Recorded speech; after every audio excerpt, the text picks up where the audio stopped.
Hello guys, আসসালামু আলাইকুম। কেমন আছো সবাই? আশা করি ভালো আছো। আর আমিও ভালো আছি। আর আমি শিমু চলে আসলাম নতুন একটা ব্লগ নিয়ে। আর আমি যেহেতু গ্রামে আছি আর তাই পিঠা খাবো না তাই কখনো হয়, তাই আমার মা দেখো এই যে আমাদেরকে আজকে একটা পিঠা বানিয়ে খাওয়াবে। আর সেজন্য আমার মা চালের গুঁড়াটা রেডি করতেছে। চালের গুঁড়াটা যেহেতু ফ্রিজে ছিল তাই আমার মা একটু কড়ার মধ্যে ঢেলে নিচ্ছে। আর আজকে আমার মা আমাদের চিতই পিঠা বানিয়ে খাওয়াবে, কারণ মাটির চুলায় চিতই পিঠা অনেক সুন্দর হয়, ফুলকো ফুলকো হয়।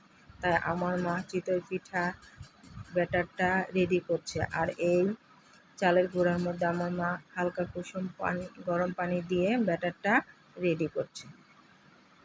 আর এই কাজটা যত্ন সহকারে করতে হয়, তার তোমার ব্যাটারটা যত ভালো হবে তোমার পিঠাগুলোও কিন্তু তত সুন্দর হবে। আর গ্যাসের চুলার চেয়ে মাটির চুলায় চিতই পিঠা অনেক ভালো হয়। এই দেখো আমার মার চিতই পিঠার ব্যাটারটা কিন্তু রেডি হয়ে গেছে। এই যে দেখতে পাচ্ছ গাইস, আমার মা কিন্তু অনেক সুন্দর করে ব্যাটারটা করে ফেলছে। আর এটা দিয়ে আমার মা এখন এই যে প্রথম পিঠাটা আমার মা চুলার মধ্যে দিয়ে দিল। দেখতে পাচ্ছ গাইস, মাশাআল্লাহ আমার মা অনেক রকমের পিঠা বানাতে পারে।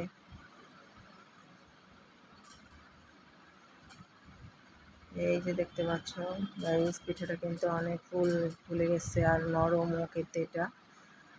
এই যে আর এভাবে আমার মা সবগুলা পিঠা একে রেডি করে ফেলতেছে। তাই আমার মার পিঠা বানানোর জন্য তোমাদের কাছে ভালো লাগে, প্লিজ লাইক কমেন্ট শেয়ার করো। আর আমার চ্যানেলটা এখনও যারা সাবস্ক্রাইব করোনি প্লিজ সাবস্ক্রাইব করে দিও। এই যে দেখতে পাচ্ছ গাইস, আমার মা আরেকটা পিঠা রেডি করে ফেলছে। এই তো কত সুন্দর মাশাআল্লাহ পিঠাগুলা। আর চিতই পিঠা খেতে পছন্দ করো না এমন কেউ নাই বললেই চলে। আর এই যে দেখো আমরা পিঠাগুলো খেতে বসে গেছি। প্লিজ ভালো থাকো সবাই, আল্লাহ হাফেজ।